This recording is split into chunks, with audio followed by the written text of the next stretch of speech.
GM. Can we get some new intro music? Can we commission somebody to get some intro music? What would it be? Do we want it like hardcore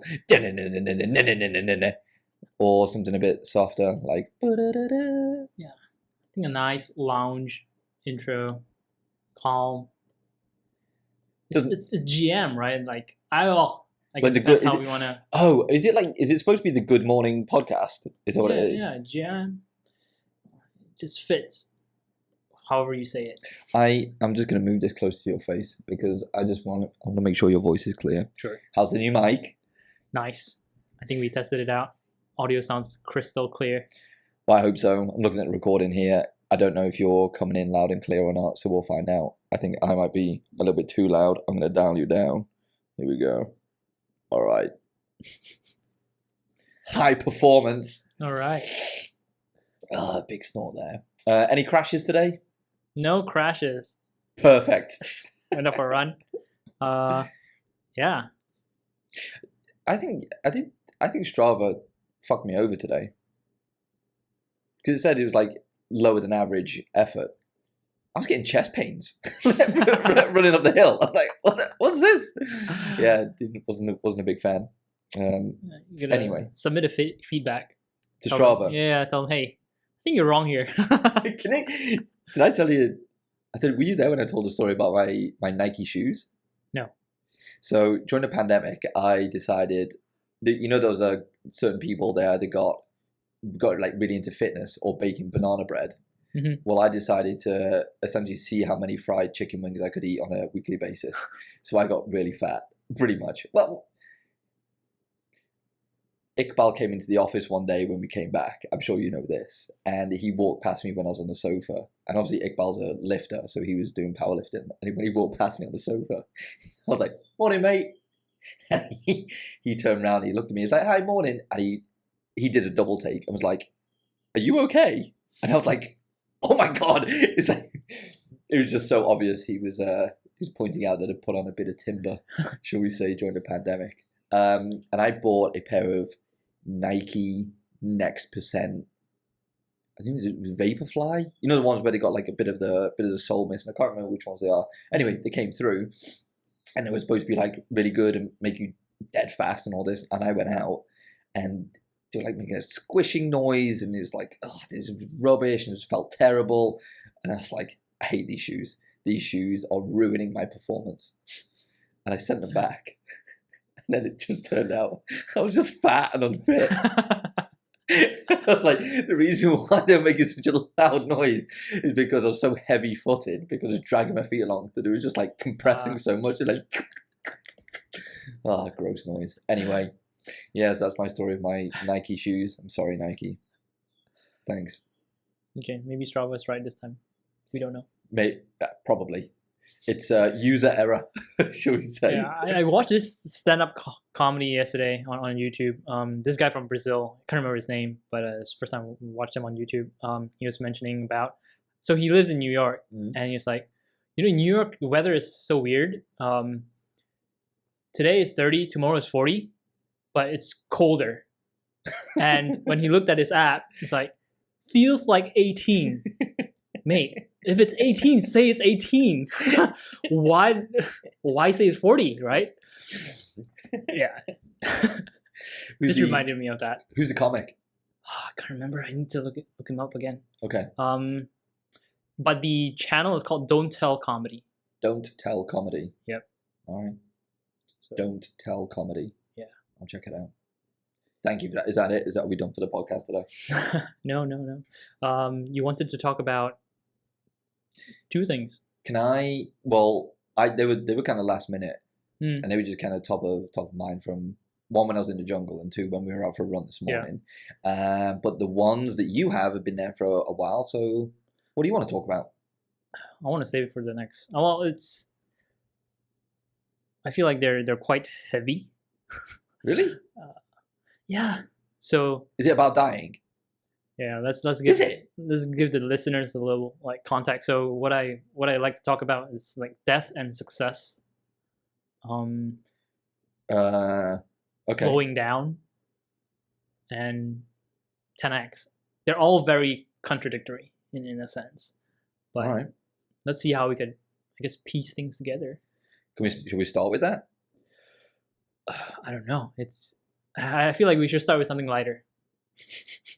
We started with a fat guy sending back Nike shoes. How about that? That was light. Oh yeah. Peaks and troughs. So death. Let's go with that. Go on then. Sure. Yeah, I was just thinking like, so last week, I think, was it last week or 2 weeks ago? Just attended a friend's father's funeral, like a wake, right? And That sucks. and Condolences, man.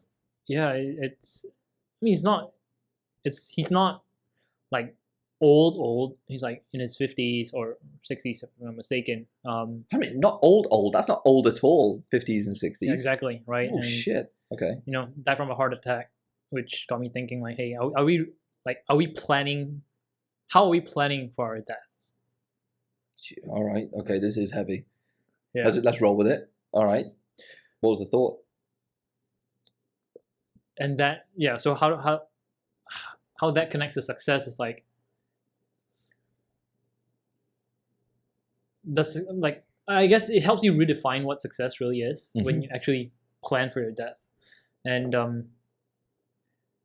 I can't remember where I read this, but planning for your death is also planning how to live right now. Yes. Can't remember who said it, but it left an impression on me, obviously. Yeah, I see that. Which bit? The funeral itself, or reading about, or learning about planning for your death? I guess just the thought, yeah, the learning about planning for your death, right? What does death look like for you, and how do you want it to be, right? We kind of, I suppose we kind of touched on this. Was it last episode? You know, the definition of hell. Yeah. Finding out who you could have been. Yeah. And I think there was another. I can't remember who this was. You have to forgive me, but they suggested. No, you want to talk about dark stuff? Writing out your own obituary. And what would you want people to say about you when you're gone, or what would you want to say about yourself when you've passed? I suppose you're right. How do you define or redefine what success really means in that context? So what are you thinking? I want to hear. I don't know, right? Like I've never really, I've not given it enough thought just yet. But it was in the back of my head, like, how am I planning for my death, right? And what does success mean to me at that point? Like, when I'm dead, does, you know, owning a huge mansion matter to me at that point?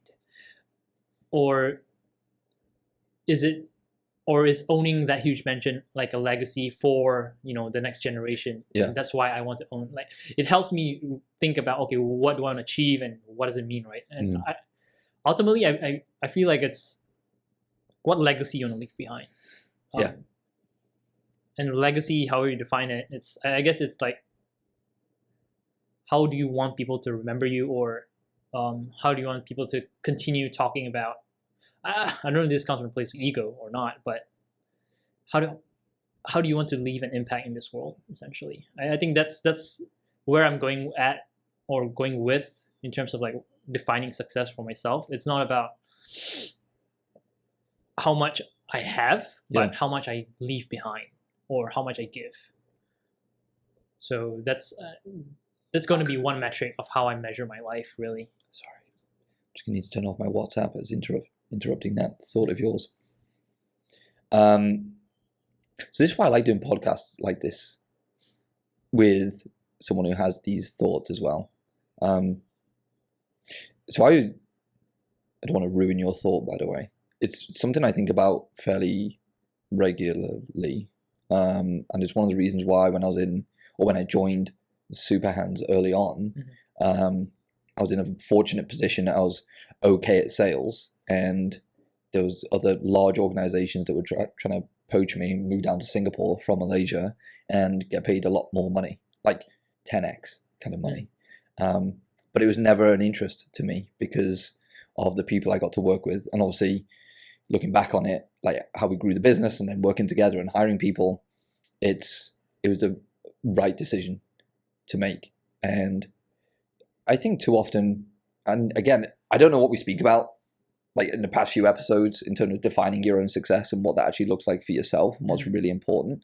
But I kind of operate under the assumption that I have $1 million in the bank, which is basically you don't need to work if you don't want to, especially here in this part of the world.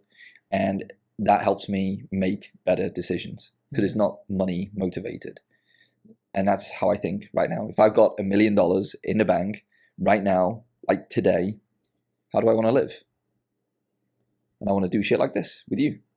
There's no end game. It's just like, well, this is fun. Let's have a conversation and see what happens. Or want to go out riding, want to go out running, start your own business. Because no one gets out alive, man. We don't. Yeah. You zoom out, you have a look at all the pictures that NASA have taken of like the Earth, everyone we've ever known, loved, that's been before us. They've all been here. They've all lived and died. And it's just part of living, I suppose. So why not have some fun along the way? Yeah. Basically, it's like, I'm not saying like burn all your money and go on a, actually, maybe that'd be a good idea. Just spend all your money and go on a really long cruise, just chill out. I think it all works out in the end. That's not advice. That's not life advice. I'm not saying like sell everything and just, I do. Yeah. How do you maintain that abundant mindset, right? I think a lot of people refer to that as like, you know, you're not chasing after stuff. Like stuff in this case would be money, right? So how do you maintain that? So obviously money plays a role in our lives. Yeah, I really like nice fancy cars. I just like fast cars. I like really nice bikes. I like going on holidays. I like relaxing on a beach in a jungle, whatever it is. I just do. And money helps you do that. Obviously with, I'm going to Pakistan on the motorbike tour with my brother. If I didn't have the means to do that, then I wouldn't be able to give him this as a gift, right? And the only way to do that is to actually get paid. And therein lies the rub. It's like, it is contradictory in a sense, because that's why I like to work hard. And that's why I read a lot and learn a lot, because then when you turn up for clients and you can deliver good work, then people pay you for that. But the motivation isn't to get paid for it. The motivation is to see how many people you can help along the way. You know that mantra, think, help, not sell? Yep. Still lives true with me, man. Sales, business, friendships, like how much can you give back? Whether we like it or not, I believe karma is a real thing. I just do. And you do get paid for it if your intention is not that. If your intention is to just turn up and see how much you can help people, in the long run, you get paid. Very well. Like really well. Like really, really well. It's crazy. So that's how I think about it. I'm trying to, obviously a work in progress, become an asset that people can lean on, and you just become very good at whatever it is you're good at, whether that's riding, running, sales development, marketing, and you can become an asset for people, and you can help people solve problems. And how much they would pay you is a lot, but relatively to the problem that you solve for them, they're going to 10x off you. Like the fee that I charged for one of my first clients, for me, it seemed like a lot of money. It was, I think it was like 6 or 7 times my monthly salary previously, for a couple of months' work. And I was like, oh my God. And I'd worked it back based on like salaries for executives and all this kind of stuff in different parts of the world. But then when we started to work on stuff and we started to identify areas that could be fixed or worked on and implemented immediately, the amount of ROI on that for them is so big. Everybody wins. So that's how I maintain the abundance mindset. Still building. Still this, I still get cautious about stuff, but get really good at what you do. Because I think I have this saying for myself is I do not take myself seriously. There's no point. But I do take my work very seriously. So that when you turn up and you can sit down, you can have a conversation with a potential client, you can direct the conversation, you can help them out, give them guidance on the spot, and that all comes from everything that happens behind the scenes. There are no shortcuts, Min. Remember that? Yeah. So that's how I maintain that, because I know the late nights and early mornings and all that kind of stuff that happens behind the scenes allows you to put yourself in a position where you can earn if you need to or want to go above and beyond, because you have the means to and you have the capabilities to do that. Yeah. I hate you sometimes for poking the bear when you ask me questions, because then I just go off on a fucking monologue and then you don't get a chance to talk. So what? Well, I'm gonna ask you another question actually. No. Tell me about this. How's it changed your thought process right now? Obviously, going along to your friend's dad's funeral, 56 years old. What's happening in your brain right now? I don't know, actually. Like nothing.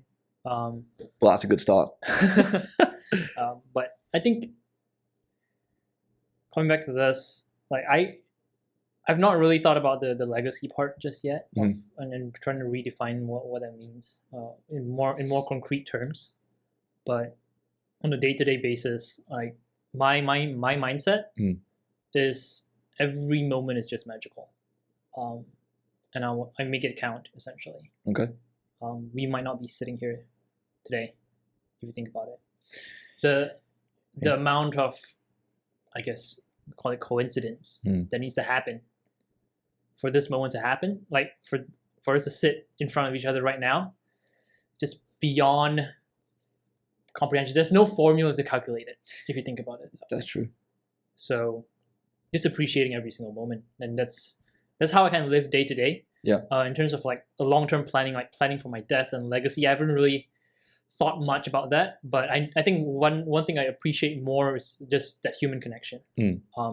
Like just appreciating every single person that I come in contact with or interact with, even though we might disagree with, certain ideas or I guess beliefs, but still appreciating, hey, they have their own story, right? And yeah. It's so rare for us to basically have this exchange. Yeah. I've got two thoughts on that. First one, legacy. Personal belief. Legacy is a very big thing. And to your point, focus on one person at a time, one interaction at a time, and go from there. Yep.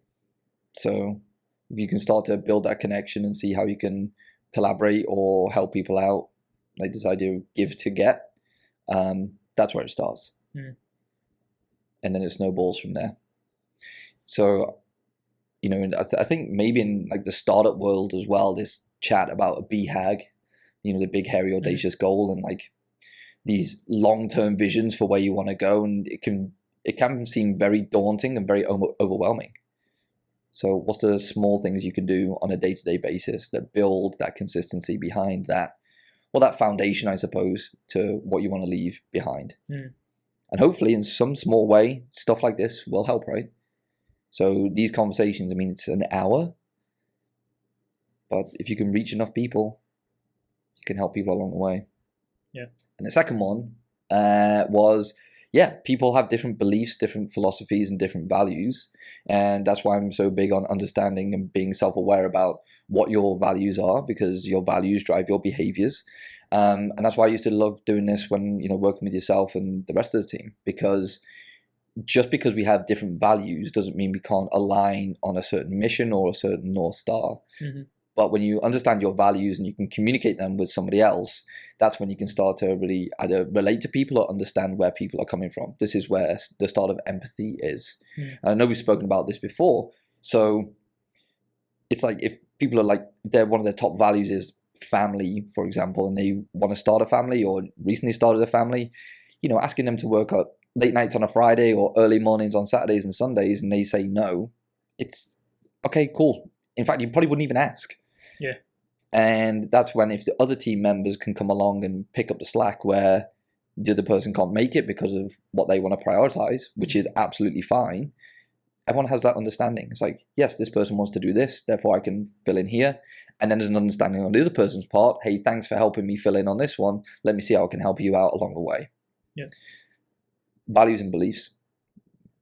I think that's a big thing to help understand about the people that you run into. But they're deeper conversations, I suppose. So I suppose you can't run up to somebody in the street and be like, hey, what are your values, man? Like, yeah, can you, it's 9 a.m. on a Monday. Can you leave me alone? I'm just trying to function right now. Yeah. See, you always do it. Coming back to, you talk about that self-awareness and understanding what our own values are. Coming back to, I guess, your consultancy business, right? You mentioned about hard work. I think hard work is definitely necessary. Like a really good work ethic is necessary to be successful. But you also need to know your own, like how much you're worth, right? How do you determine, or how do you figure that out? Someone could be as hardworking as you, but they might not know their self-worth, like how much they're worth. So maybe you can walk us through that. Like, how did you figure that out? I'm still figuring it out. Try and test, put it out into the market, see what happens. So we spoke about this before, see who's gone before you, see what that worth actually looks like. There's executive summaries and Glassdoor and what's the other ones for the pay scale. So you can, if you want to talk about monetary worth for like from an employee point of view, I'd start there. I lost my trail of thought. What were you asking about? Self-worth, or how do you figure how much you should be charging, like how much you're worth, right? Yeah, benchmarks. I'm sure my thought will come back to me, by the way, because there's something I wanted to kind of mention about that. What were you talking about before that? Values and beliefs. Okay.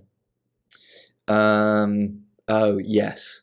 So I think what you were talking to, like this idea of work ethic and hard work. So this is an interesting one. It actually comes down to one of the things on the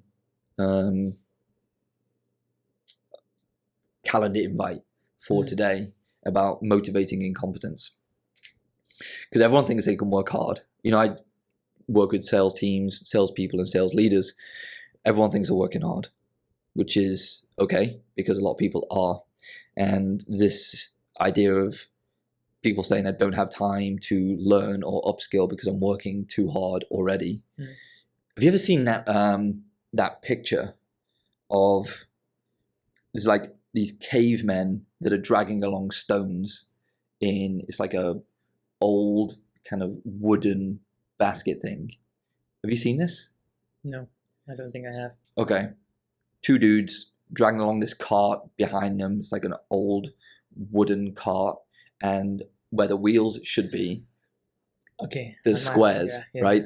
And then this guy comes along and says, hey, do you want to try and experiment using this new thing that I've designed, which is a round wheel, which obviously would make these cavemen's life a lot easier. And their response is, yeah, sorry, we don't have time for that because we're working too hard. And it was one of these things I was thinking about hard work and work ethic, because one of the things I do look for is hard work. And KD actually posted something about this on LinkedIn. You know, Kevin Dorsey is a really well-respected sales leader. I've been on a bunch of his courses, Frontline Sales Manager School. I think it's really, really good. And he mentions, like, everyone thinks they're working hard. I don't look for hard work. And I can't remember the rest of the post, unfortunately, so I don't think I'm doing it justice.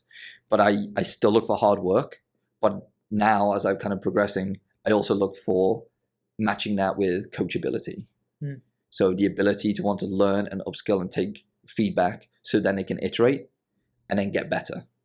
So if they've got that ability to self-learn, take feedback and get better and work hard, then if they have this cycle, then that's when you want to progress.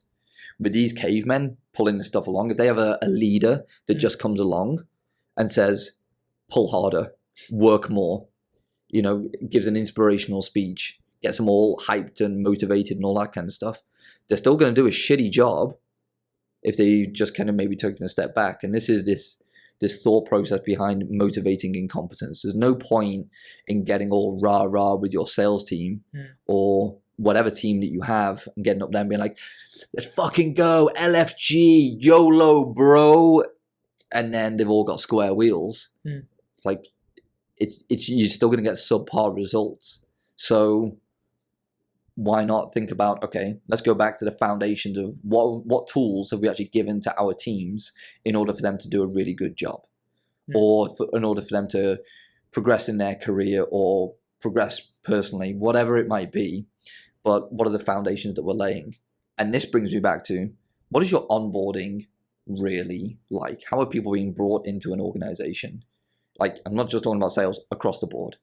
Like, how are they being introduced to the team? Where they go for resources? How are they supposed to operate? Vision, mission, values? How are they integrated and immersed into the team? If that's not done well, and they're just brought on and being like, okay, this is the product, this is your market, go fucking get him, kid. Let's rock this. Get on the phones, bam, bam, bam. And then they don't perform. Then it's like, well, yeah, sorry, I'm going to have to let you go. You're not performing. Make more dials, send more emails. And then we come into that argument of quality versus quantity, especially from a sales perspective. It's like, come on, man, we're better than that. So before we start doing the rah-rah stuff, let's see if we've actually given people the tools they need to excel. Don't motivate incompetence. Right. That's what I was thinking about. Gonna take a quick pause. Gonna take a quick pause? Yep, to reset the Okay. camera. Okay, cool. Yeah. I'm gonna shout out to Copenhagen Coffee, by the way. Just around the corner from my house. It's pretty nice. Are we back? Yes, and we're back. And we are back. It was an intermission for you, but not for me. I kind of kept it rolling. Yes, you were talking about tools, setting people up for success. Are we doing it right? And I don't want to. I need to have a look at the split. We need like a gong style tool for this, just to see who the percentage of people talking, like whether it's you or me. And I don't want to talk anymore. Okay, I will chip in. Do it. I'm not sure. So we're talking about systems, right? Setting up systems and whatnot. And you always bring up, are we putting the cart before the horse? I don't know what's going through, like, the minds of all these leaders. Maybe they're pressured to think about, oh, we should be thinking about scaling. Yeah. I think that's often the reason why they're like, okay, yeah, let's hire a bunch of people and put them through this and, scale, right? Yep. That's squeaky. But rarely do they focus on the foundation. Like, how often do you actually go back to your playbooks and see, are these still working at this stage? And who's really responsible for that? Do you have a person looking at that, right? Like in my realm, like CS, client success. I think in the past year, there's a trend of like, oh, you should hire CS ops, right? Really? I guess it's just ops everything, right? Across industries, you have like rev ops, you have marketing ops, biz ops, sales ops. It sounds like you need someone to look at the operations of the entire system. Yes. For a team or a department, because things just get more and more complex with different tools, different different stacks that you have that might. I want to put this close to your face. Yeah. Okay. Let's make sure it's really close. Yeah. Don't be shy.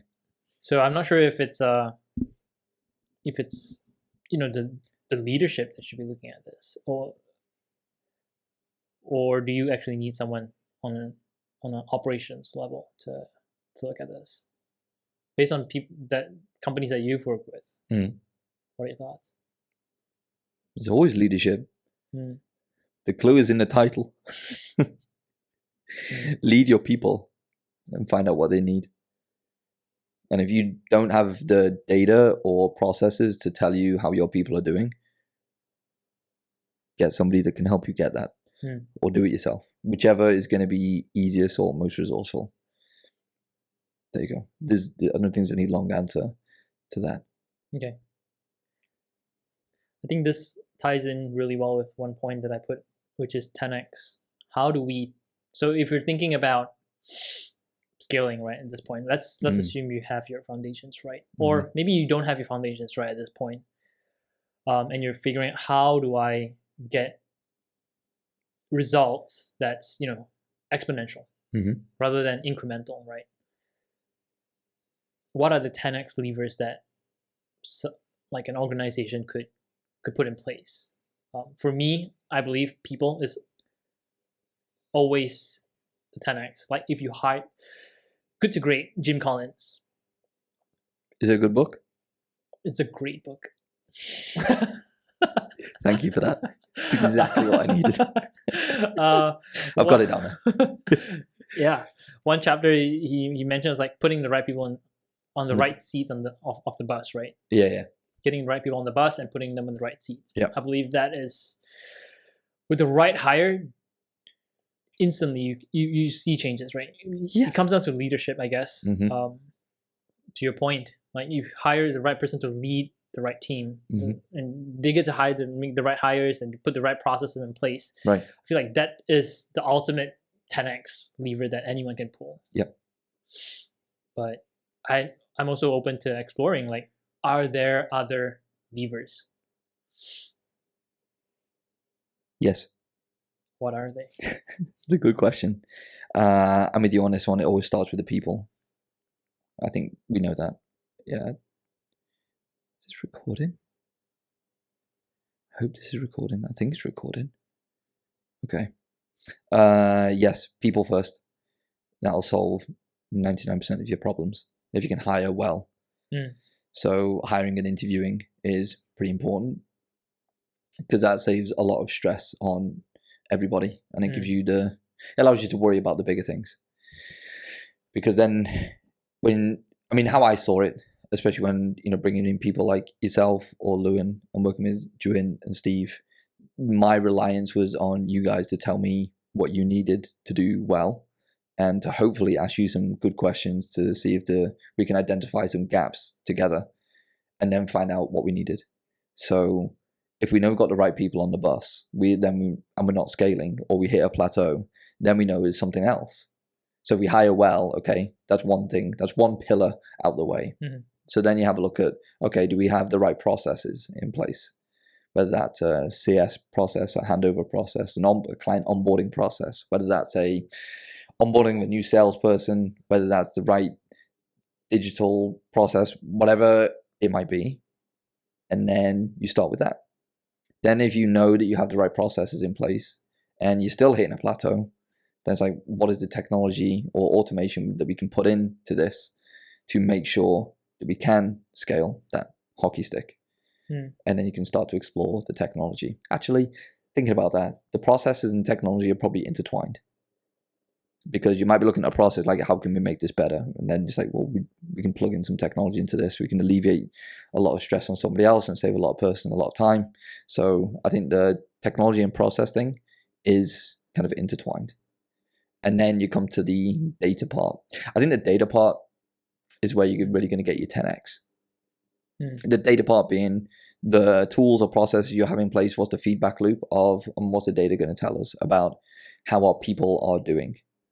So how I look at it as well, especially from a KPI and quota point of view for sales people, or even for revenue people, if you want to talk about marketing and attribution, I don't see it as a means to belittle people for underperformance. These results that we get is an indication of what's working or what's not working. Yeah.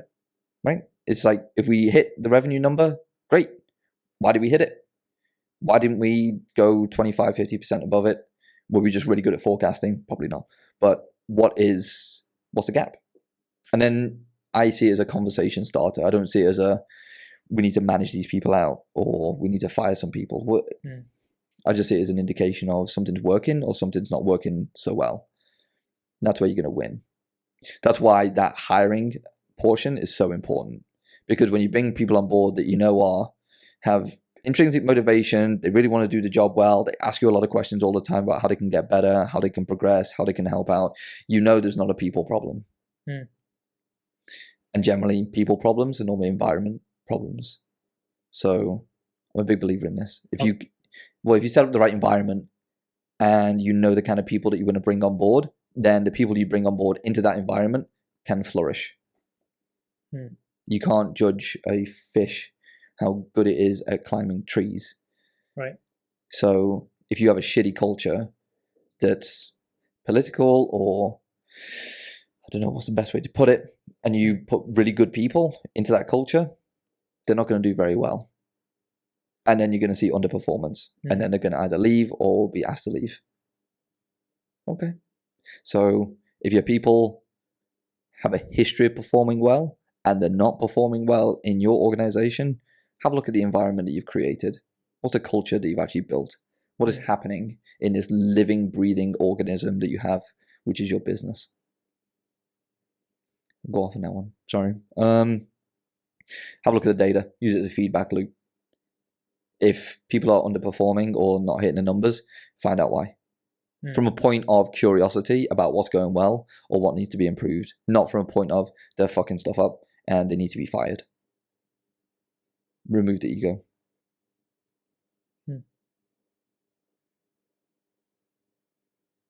10x. Okay. So if we're saying people and I guess culture at this point, like hiring well, setting the right culture are really the 10x is what will actually 10x your organization, your company. How much time or how much time, resource and investment are companies putting into creating that, right? How much thought have they given into the hiring practices or the hiring process? Are managers, are leaders being taught how to hire well? No. So then that creates a problem, right? Right. And I think there's two. Yes. It's not two. There's many more.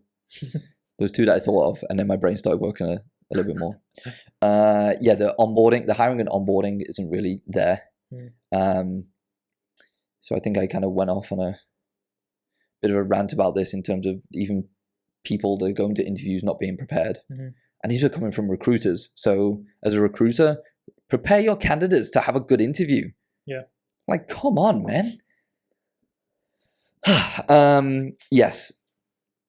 And then also, I think one thing that is missed that's a super low-hanging fruit for anybody on one of my highest performing LinkedIn posts is the idea of one-to-ones.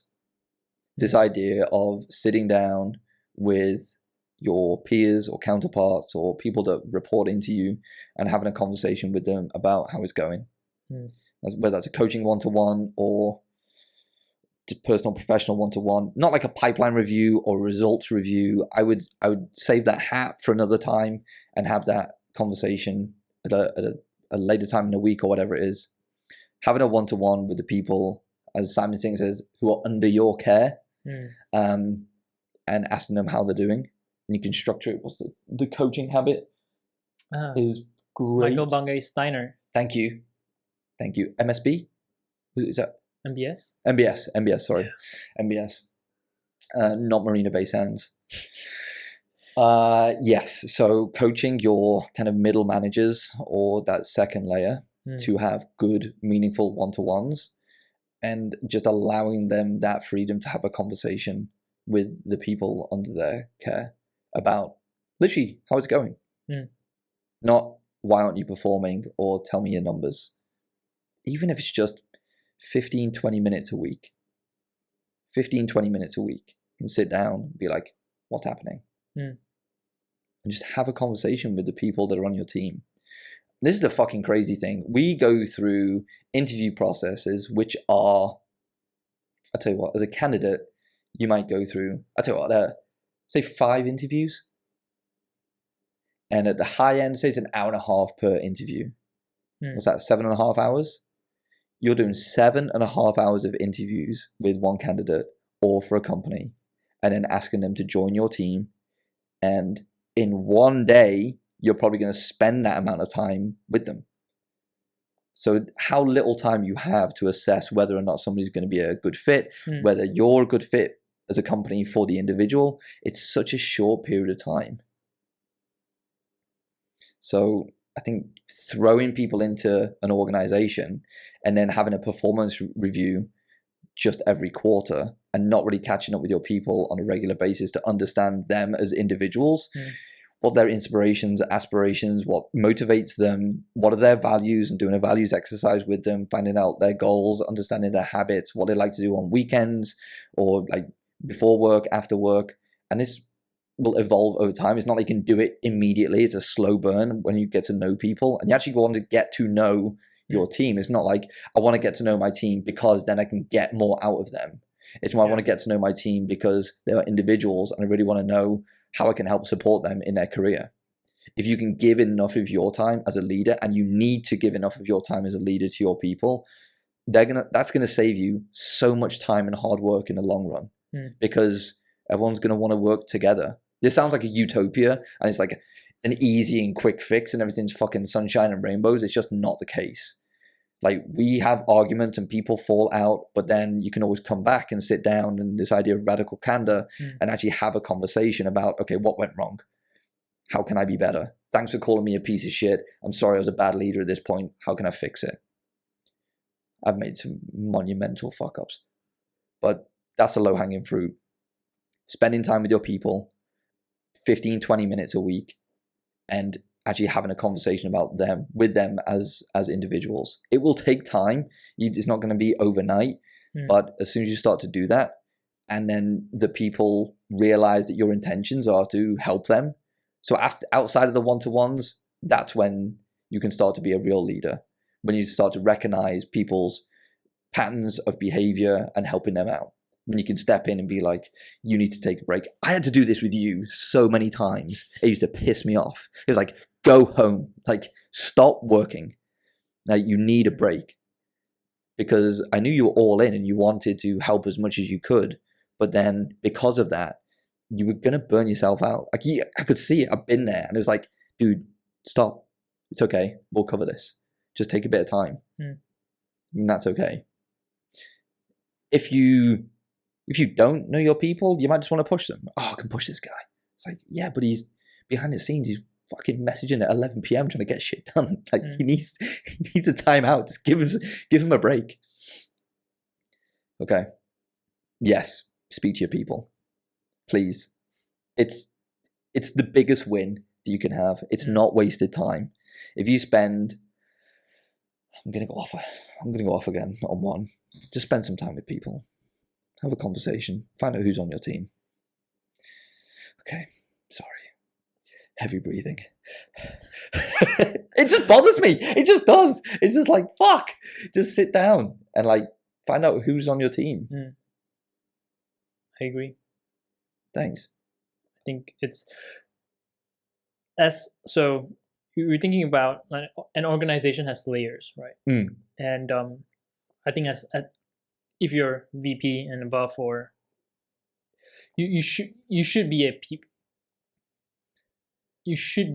people, or how do I put this? Like, a people leader, right? Like, you need to be a people first leader, right? You need to actually enjoy working with people.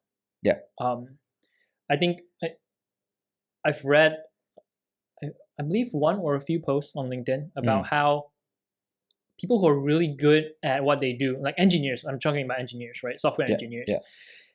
They'd rather stay being an independent contributor in their organization, because they know they don't like managing people. They'd rather stay there. Which is great. It's fine. It's not for everyone. Exactly, right? So I'm just thinking, are certain organizations promoting people to a manager level when really they just don't enjoy, or they don't know how to manage people. Yeah. But that is the only career progression that is charted for them. And they feel like, if I don't progress, it doesn't show that I'm growing, right? And they fear that they might be kicked out because they don't want to level up to that people manager position. But it comes down to, like what you said, talking to your people. Do you want to be a people manager? If not, great. I'll hire someone to be a people manager. You can stay as an senior independent contributor. Yeah. Try to work with the juniors and coach them in a different capacity. Yep. But you're not in a way managing the people. I think it comes down to what you're trying to say, which is speak to people, understand what they want, right? Yeah. Some people just don't want to deal with people, which is completely okay. Absolutely fine. And if they're excellent at what they're doing, reward that, help them progress, and put your best people on the best opportunities. I think that's all there is, right? Give them bigger challenges, give them harder problems to solve, and they find if they are really good at what they do and they enjoy that challenge, they will see that progression, right? And it creates a win-win. And then for people who actually do enjoy working with a team and they really enjoy coaching, promote them to be a people manager. Yeah. Whether they're ready or not, it's up to you to coach them. So in the end, as a leader, you need to coach your people. You need to have that conversation, like you said. Yeah. So do you like managing people? Do you like taking care of people? Oh yes, I do. That's the whole reason why I'm also like going into coaching, right? I do enjoy working with people. Why do you enjoy it? It satiates my curiosity. Let's just put it that way. Yeah. I'm just curious, right? Like, what's someone going through? Yeah. How are they solving a particular problem? Why are they thinking that way? I'm just curious. Like, I'm not here to do this. That's not what a coach does.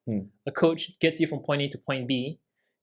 It helps you guide the way, not tell you the way. So, and yeah, I don't have all the answers, but I can help you discover the answers for yourselves. And by the questions that I ask, I think that just fits with my personality, really. Yeah. Yeah. On the topic of coaching, weren't you listening to a podcast recently? I did. Which one was that, Min? It was Tim Ferriss. Yes, it was, wasn't it? What was he getting coached on, Min? He was getting coached on finding a date. Really? Oh, yeah. All right, now we're talking. Yeah. So Tim Ferriss was getting coached on his podcast about how to find a date. Yeah. Does that resonate? Yeah. Does it? It does. Why is that? Well, I don't know if I was surprised, but I guess I was surprised that, hey, Tim Ferriss is going through the same, I wouldn't call it slog, but process. He faces the same challenges. He sees, I guess, the challenges in finding a date in this modern era of apps and investing a lot of time and not getting the results or not knowing what the results might turn out, and you're investing this time. So, not getting the results. Yeah. The data is shit. Conversion rates are low. The funnel is weak. I do believe there are, so going back to marketing, right? Is that the right channel? Because that channel is built for who? Good looking. I mean, if you have a really good photo, chances are your success rate on that channel is What are your success metrics for how are you measuring your success? It's single digit. Okay. Do you have any dates last week? No. On purpose? Sorry? On purpose? And what I mean by that is what were your activity metrics? Yeah, so this year I'm just being more active in terms of like outreach. Yeah. Outreach, I guess. Yeah, you could call it that. Yeah. But I think the data is skewed because there could be a lot of inactive profiles that's still on these apps, right?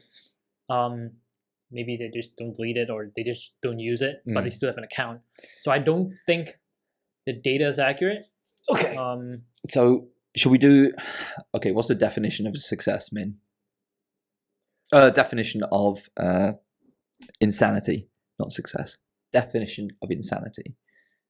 How do you mean insanity? It's doing the same thing over and over again and expecting a different result.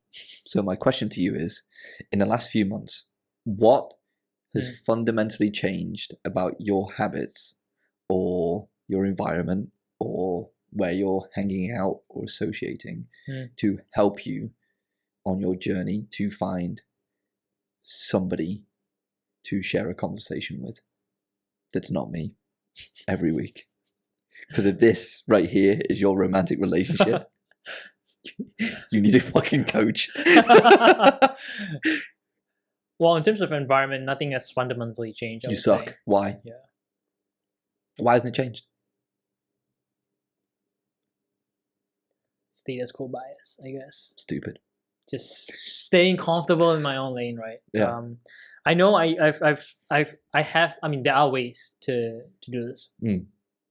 When I set my goal for this year, I'm like, okay, how am I going to achieve this, right? Yeah. One is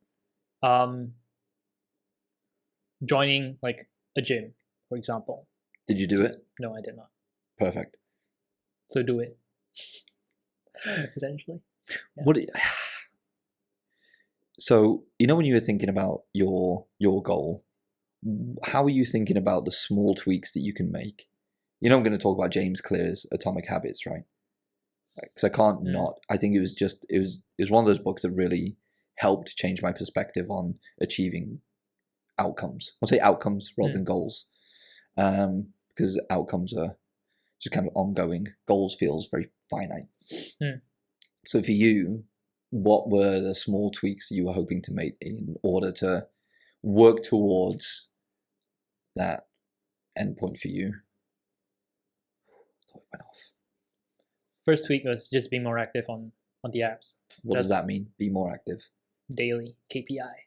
Daily swiping KPI. Until I'm out of swipes. So that's the first thing that I've done in the past month. Okay, let's take a step back on that.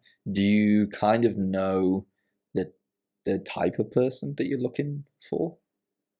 The type of person you would like to have a conversation with? Let's start with that.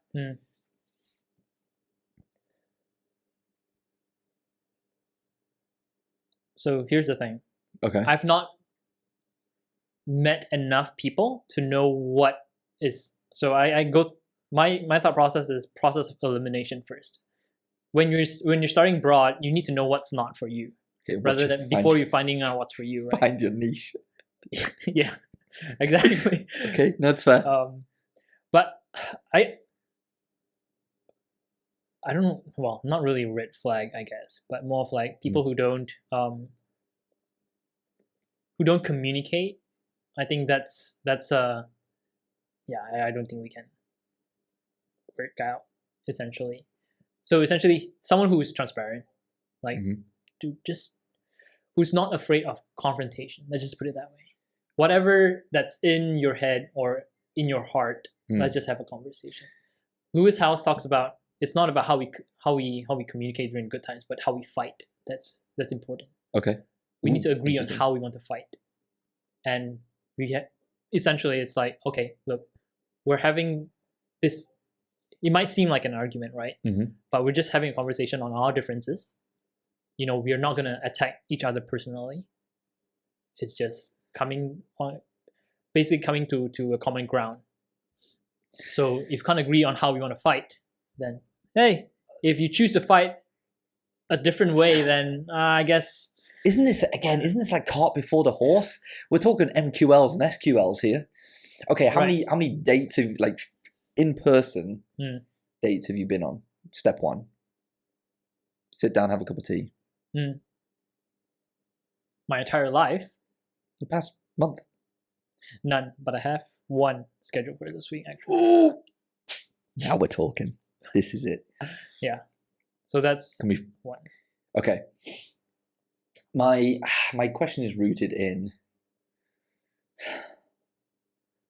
over-analyzing a situation and judging a conversation and confrontation based on text. Thinking about this kind of stuff. Don't think the guy, Tim, what's his name? Tim, the cleaners. Team Grover. Team Grover. Thank you. I keep forgetting it. Don't think. I do believe on observation there's an over analysis on the back and forth on the text. You know, my missus is terrible at messaging. I get better response from prospects. And the ghost rate on prospects is very high. So Right. you can imagine if I didn't have the persistence on follow-up, I don't think we'd be together. Because she just doesn't respond. I think she's got better now. But she's awesome. So some people communicate better in person, on the phone, on text. So those that might be non-communicative on text might be so much better in person. So are we qualifying out potentially hot leads, hot, pun intended, when they could be a good match? This is all assumption based on just this interaction we have on a weekly basis. I need to interact with you more, I think. Yeah. Can I learn about your upcoming date? Let's take a quick pause to reset the camera. Quick and then pause. We'll... So we can quick pause it, but I'm not going to pause the audio. Okay, sure. Because I don't want it to seem like I'm following you around. There it is. Back in the hot seat. Min is back in the hot seat as he gets grilled about his lack of love life. LOL. Love.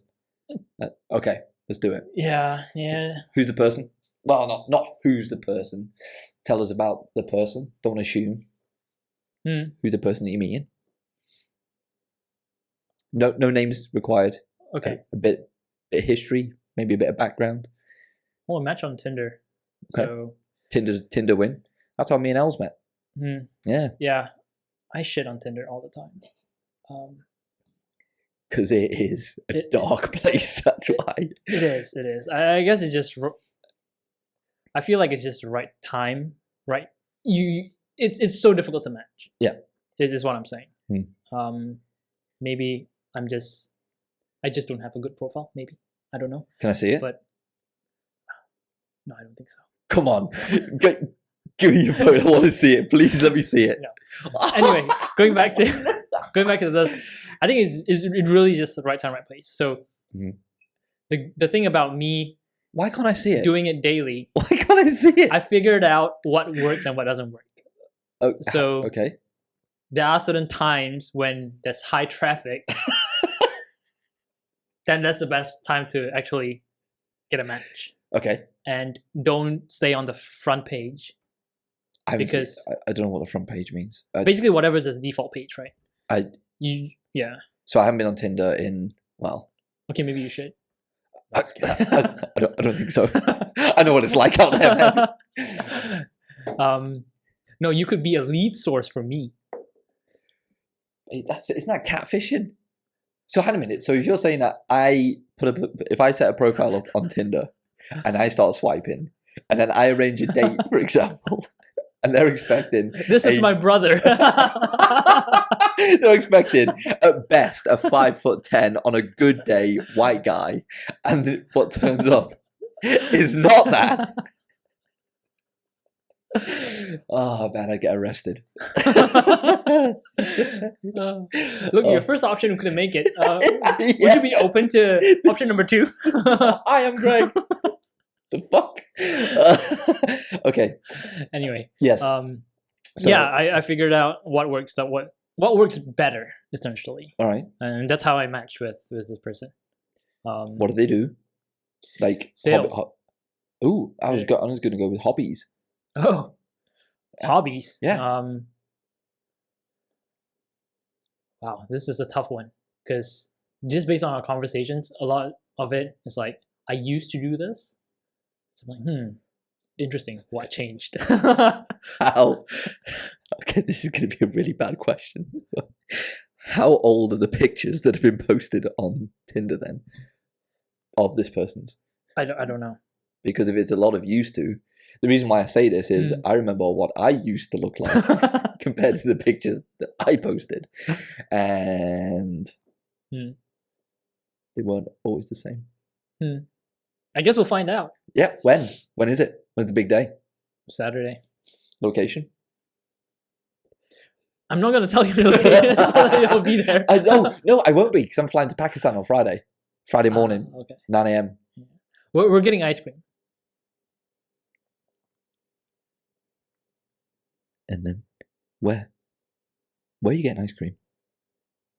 Where they sell ice cream. Hang a minute, where? You're a vegan. Yeah, they sell vegan ice cream. So that narrows it down. Inside Scoop. No, I don't think Inside Scoop sells vegan ice cream. I thought it was only vegan ice cream. Oh my god. What was that? I thought it was no? Is it not? No. Ooh, okay. Oh, there's Keto 88. I think that's a... I've never heard of that. Anyway. Send it over. Yeah. Oh, I took a picture the other day for you of a vegan restaurant in Sri Hatmas. It's called The Vegan Place. I've heard of that place.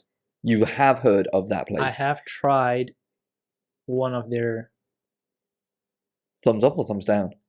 Well, it's a grab order. Oh dear. So I'm like, maybe not the best way to judge or rate a place's dish just based on a grab order. Yeah, that's true. Because I got good feedback on it. Yeah, recommendation. That's why I took a picture of it and forgot to send it to you. Yeah. Sorry. No problem. Hungry Tep here? Been there? Yeah. Thumbs up, thumbs down? Thumbs middle. Well, Really? Depends what you order. I think I ordered everything, to be fair. Yeah, I would recommend the pink bombshell burger. Pink bombshell burger. Is it like a portobello mushroom that's doing deep fried like most things? No, they use No? beetroot or something like a beet burger. Yeah, it's pretty good. I would say you can't get that anywhere else, right? So there's they set the benchmark essentially, and I thought that was pretty good. But if you're trying to get their fried rice or whatnot, pass. I mean, there are better fried rices out there. Okay. I don't know how long it's been running for. I don't know if you want to wrap it up, or is there anything else that you want to talk about? What's going on? I think we've covered everything, really. Have we? But for our next episode, we can talk about slowing down and making a list the night before. Maybe you could go through your routine. Look at that. See that? Productivity hack. Yeah. To be continued. Thanks, Min. Sorry for putting you in the hot seat about your relationship status. No problem. So of the 11 people that listened or watched last time, if you know anybody that would suit ultra endurance athletic vegan who's very good looking and 6'2". Oh, thanks. Very generous with the measurements there. When he stood on a large step. So apparently height is a big thing. Like there's a big thing like on social media, like, oh, got to be over. It's like 6 foot, 6 figures, and then 6 something else in measurements, but it's all the sixes. Apparently this is like a criteria that you have to meet now to be acceptable in dating circles. I mean, there are 6 foot psychopaths out there. Yeah. With all the criteria that matches. Well, it's your choice. But it's weird, yeah. And then people are having like, they're breaking their legs to have heightening surgery so they look taller. Have you seen this? Like breaking their legs and like stretching them out so they get past 6 foot. I guess that's their insecurity. Yeah, right. If you need to change yourself just to meet a certain criteria, or just to have, like, I can't remember who said this. I believe it's Humble the Poet. He wrote a book, How to Be Loved. Okay. And he mentioned love does not need to be earned. Okay. You don't need to do anything to be loved. What about for yourself, to love yourself? If you have such a level of insecurity that you fundamentally feel... Where is that coming from? Yes. So before going through something like this, you think there's like a counseling stage for a certain period of months that needs to go through? I mean, to go into get your legs voluntarily broken to make you look taller just for aesthetics, it's like, isn't that... I don't know. Because then you could argue about the gym, for example, trying to get big and buff, and it's like a insecurity about being a scrawny guy could be a thing. I don't know. And then we get onto the use of steroids, but that's another thing entirely. Yeah. But it's just, yeah. I guess it comes down to what your intention really is, right? And what's sustainable. Like if insecurity is never sustainable, like it'll wear you down. Yeah. Let's just put it that way. Like going to the gym. If I'm just doing this just to get big and bulky, like how long can you sustain that? That is not a very good motivator or drive Yeah, I for the suppose rest of your life. like And yeah. at some point you'll fall off. Mm. And then you go back to feeling insecure again. Why do you find I guess it's every person has their journey. And you essentially just need to do the work in understanding why am I insecure with this thing of who I am or what I have or don't have. Don't have. Exactly. Grass is always greener. Yeah. Comes back to that magic moment, right? Like I mentioned, like every moment's magical. Why do I need to wish I had something else when this moment that I have right now is just unfathomable? Like for this to happen, for me to be alive, to be here and to be this good looking at 6 feet. and this tall and available. Wow. Oh my god. Yeah. My cat needs some attention. So my cat is not in any danger or being hurt. She just craves attention. Every moment is magical. It really is. You know what? I think that's a great way to end before we continue talking for a long time. Yeah. Thank you for doing this again. Thank you for setting everything up. New mic. New mic, new you. Yeah. We'll see how the audio comes through. Well, yeah, if it's completely broken, then I'm totally sorry. So it's fine. I'll salvage it. Let's try. All right. Thanks, man. See you next time. Thanks, Greg. See ya. Bye. Bye-bye.